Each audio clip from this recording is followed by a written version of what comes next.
I don't really typically do this. I'm not a camera person or talking to people person, but I believe everyone's got a story to tell, and maybe mine can somewhat help others or open folks' eyes. But the title of this is going to be, "Can a single moment change the course of your life?" Could go back where I was a kid, finding out at a early age that the man that was attempting to raise you was not your father. I thought that was a joke. Definitely changed. And you become a teenager, become rebellious. You're not my dad. You want to do what you want to because you think you're grown. And you get kicked out as a teenager. Nothing, nobody, nowhere to go, nothing, not even having a clue of how to survive in this world, from sleeping on side of highways, under bridges as a teenager, abandoned barns, moving in with dope heads and prostitutes, going from being just a little rebellious teenager, not wanting to listen, to put myself around those type of people because I had nobody. They act like they wanted me. Going from only smoking cigarettes and drinking, like since the age of 10, but being scared of drugs because drugs were bad. After pressuring a teenager finally decides to break. You know what? I'm hanging out with these older dudes. They do it. It's cool. I'll smoke some weed. Did that. I was like, all right. Didn't really care for the hype. Then after repeatedly saying, no, I'm not doing it, not doing it, not doing it, to 24 hours later, very next night, hey, let's do some cocaine. Well, I tried that, so let's go this. Going from that to that, and then spiraling down a hole where it's so dark you can't even see. There's a 6-7 month period of time where I have no recollection of anything that happened. I thought it was like holiday time, Thanksgiving, but apparently it was Easter. So it's like a 6-7 month period gap where I don't remember. I think I was 17 or 17. Finally, seeing how the life was and realizing it wasn't all that great. Going from not doing anything to taking everything and everything at one time, and almost killing myself again. As dark as a place as I've been, and as many times as I should have died, especially in that era, some of the things that's happened, people robbing you, fighting, pulled knives on, been shot at, beat, hated my life, hated myself since I was a kid. I think my first suicide attempt, I was probably 8 or 9. Took a bunch of pills, tried to kill myself, didn't work. About 10, tried to hang myself and was almost successful until the rope snapped. And I hit the ground and I was just looking up at the sky. All right, that didn't work. About a year or so later, I had a gun, a pistol, took it from my parents and went to the bathroom, and it was loaded. And I pulled the trigger. It went click. Took it outside, pulled the trigger. It went bang. Then I specifically remember being about 12 years old, and I had a big, like a Rambo knife or something, and I was about to like just kill myself with it. I was gonna stab myself right in the gut, and I was sitting on the toilet. And all I remember is seeing a little boy's face. It was very blurry, and something said, "Don't do it." And all of a sudden, I was super emotional at the time and got really scared. But for some reason, this attempt I didn't do. So fast forward from that, from the early years to preteen to teenager to adult, went inside, like almost OD'd when I was like 17. Since then, I never touched it again. Never had the urge. Wasn't tempted because I knew what it did to my life the few years that I did do it. Fast forward from that to getting my GED. That's a story in itself right there. The last time I attended a public school, I was in 5th grade. Then I was attempted to be homeschooled, and that didn't work. I kind of made it a year and a half. So you're looking at someone with a middle school education. I had the opportunity to go to the public schools, or I had the opportunity to work. And I really wasn't dealing with school and was already a little rebellious. So I'm like, I'll get a job. So at 13, I had a full-time job, 40 plus hours. I had to lie about my age. I sometimes had to do deliveries in a vehicle. I was an electrician apprentice, and they all said, lie about your age, and if you get caught driving, we'll say you stole it. Did that. Was put around men that I shouldn't have been, and all I was told was, they act this way and they do this kind of thing, but just, protect yourself and don't let them do it to you. Okay. We'll wind up getting molested as a 13-year-old for the 3rd time. The second one was a youth pastor, and the first one was a relative. And nothing was done either time, nor was I believed. That put me in a spot to really not trust people, anybody. Okay, doesn't matter who you were, how close of friends we are, if we were family, if not, I didn't trust anybody.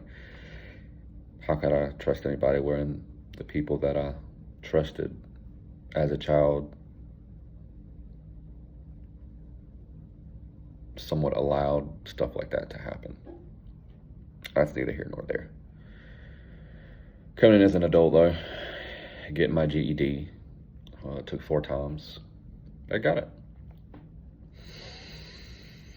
Then, shortly after that, I started going to a technical college.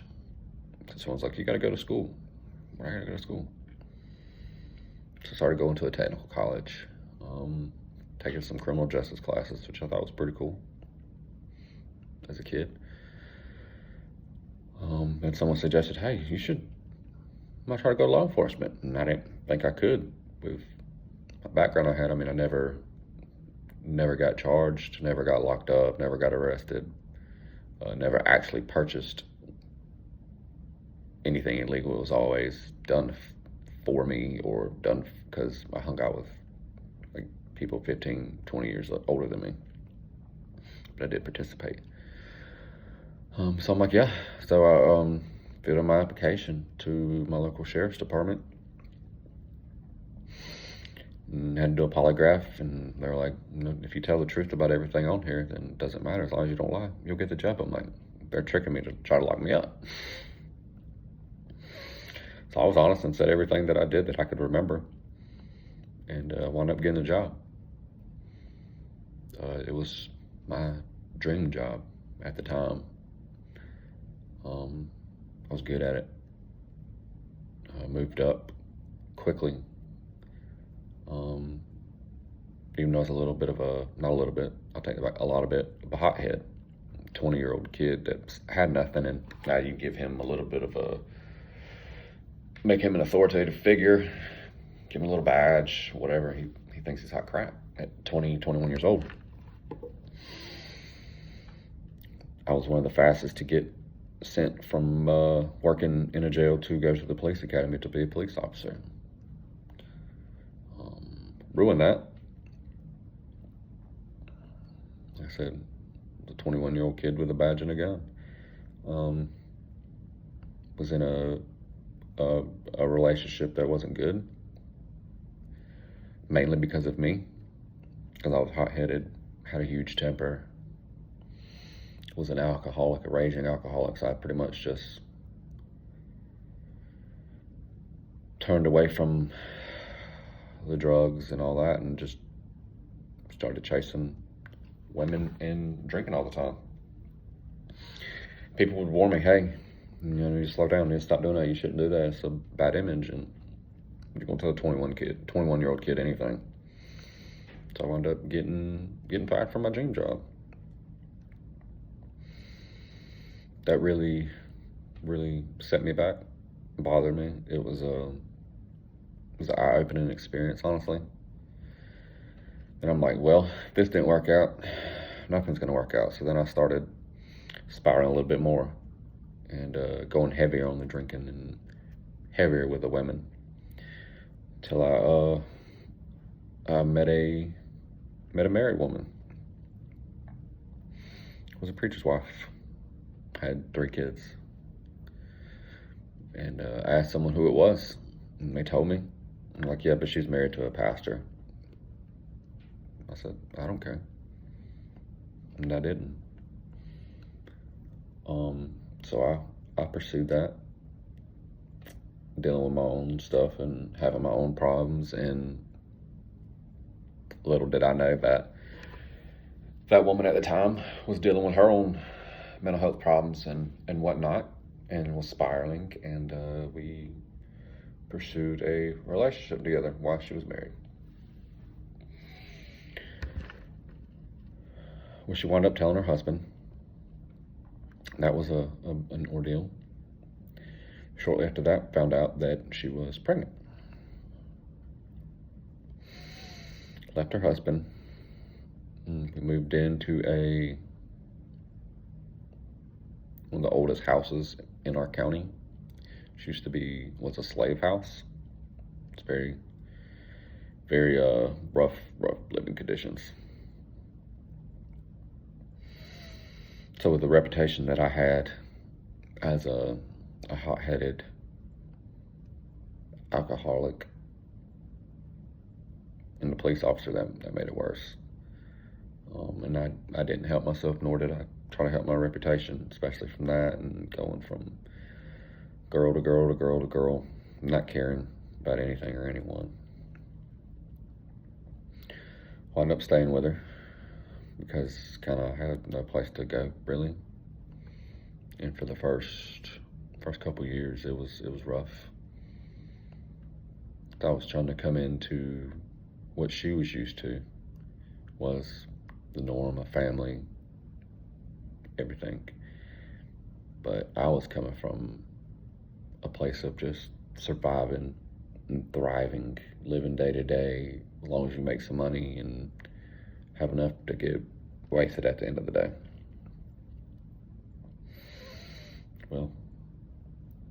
8 years later, me and that lady are together. We are married. We both have wonderful careers, both in special education. Our son that she got pregnant with is 7 now. The sweetest kid you ever meet. The 3 other kids, love them like my own.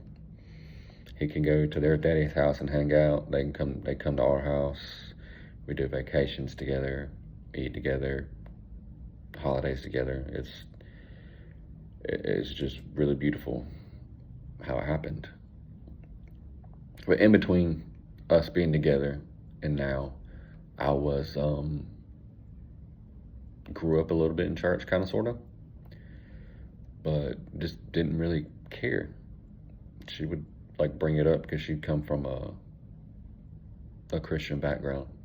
Her dad was a pastor, and she wound up going through therapy and lots of therapy and getting help and rededicating her life. And then she would try to talk to me about it, and I'm like, I'm okay with going to hell. Like, it is what it is. I'm gonna live how I live.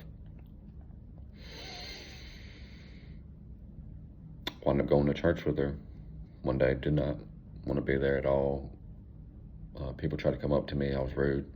The pastor tried to come up and talk to me. I was rude to him. And I remember just sitting on the bed one day and then thinking about it all. Like, there's no way that all the things that I've been through, whether it was the suicide attempts as a kid, living on the streets, living under a bridge, living in abandoned houses, living in whorehouses, from not doing anything to doing all the things, to like almost dying from doing too many things, to getting your dream job, to getting fired, to getting back into it. Like, it's a lot, and that's the short version of that story. Like, there's no way that I should be alive. And also being in law enforcement, like being involved in multiple incidences and shooting and whatnot and close calls. Like, there's no way that I should be alive. Going from that environment, that childhood, that upbringing, to now having 4 kids. So I'm on. I claim them all, love them all. A beautiful, beautiful family. A God-fearing wife. God-fearing kids. Paid for vehicles. Almost well over $250,000 home. Land, stuff. I didn't have none of that. There's no way it's me. And then not having an education, trying to navigate going to school or navigate becoming a police officer or taking a state teaching test or getting my certification to be a behavior therapist. Like, there's no way I'd be able to accomplish or do anything that if it wasn't for God. And for the longest time, I just kept fighting it. I'm like, it's not for me, or I'm not ready, or I'm not where I need to be, or I'm not ready to give up drinking, or I'm not ready to give up porn, or I'm not ready to give up premarital sex, or whatever it is. But I finally come to the realization to where you don't have to get there. And the reason is because of one thing, and that's because of Jesus. Like, He'll take us wherever we're at. whether you're in the middle of an addiction, the middle of a crisis, the middle of an affair, the middle of a divorce, the middle of whatever. Like, you don't have to fix yourself. That was the biggest thing for me. Like, oh, I need to have this kind of image, or look like this, or talk like this, or whatever.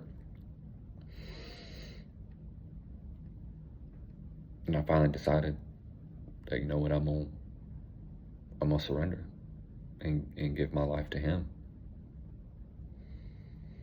And I did, and it's one of the best feelings in the world. Better than the drugs, better than the women, better than the liquor. It's the same feeling that you're chasing, but you get that feeling without having to do anything. It's just an inner peace.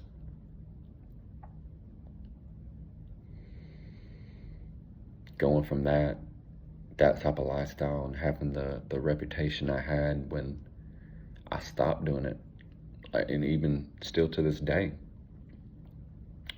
it's been over a decade since all that stuff happened, and I'll still have people, what are you doing here? They let you in here, or whatever, and you just kind of just smile and let your actions speak for themselves.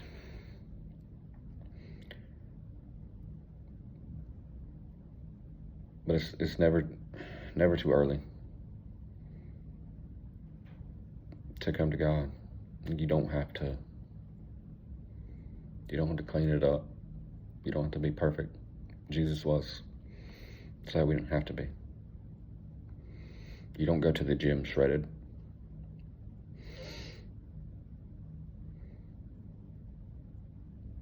But that's, for anybody out there, it's whatever you're going through, you think it's too late, or whatever you're struggling with, and you think, oh, well, I need to clean this up first. Or another analogy, you don't hire a maid and then clean your house and have her come, even though my grandma does do that. It frustrates me. But he's gonna do the work as long as you trust in him. There's still plenty of stuff that I have to work on. But my kids have never seen me do drugs, nor they ever. My wife hasn't. My kids don't see me drink. I don't drink. I don't smoke. My bad habit right now is energy drinks.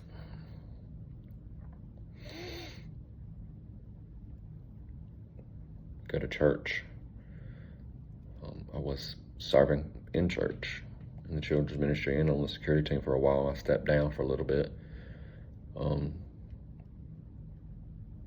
just because I got frustrated with people,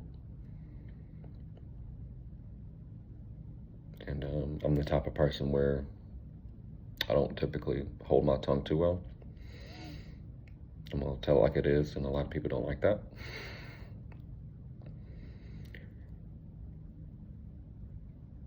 But after saying all that and sharing a little bit, like,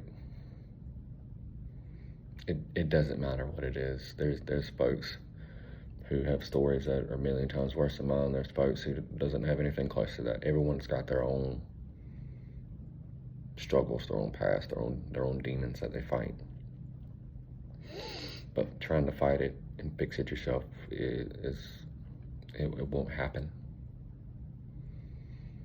To get that inner peace, and because that's really what everybody's chasing. You want to feel peace. You want to feel loved. You want to be something. It doesn't matter whether you come from a freaking Beverly Hills suburbs house or government housing, trailer park, whatever. It doesn't. God can use anybody. If He can use me, a middle school dropout, ex-drug addict, alcoholic, womanizing buffoon, then he can use you. or anybody. It does not matter. Jesus doesn't care about your past. Only people that care about who you are or your past before Jesus is the folks that are still living in theirs. That's what I tell someone the other day. Like, you're moving up, you're changing. They're not. The reason they keep bringing up your past is because they're still living in theirs. Let your actions, let everything speak for themselves. That's what I'm still currently in my stages of doing.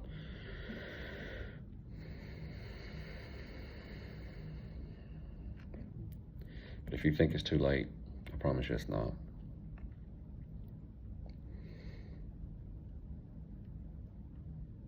And yes, there are hypocrites out there and fakes and phonies, and I used to be like, oh, well, I had a bad experience. These people did this to me, or oh, these people are rude to me. Wonder how many times you've had a bad experience at McDonald's, you still go back. You're not going for the people. You're going for him.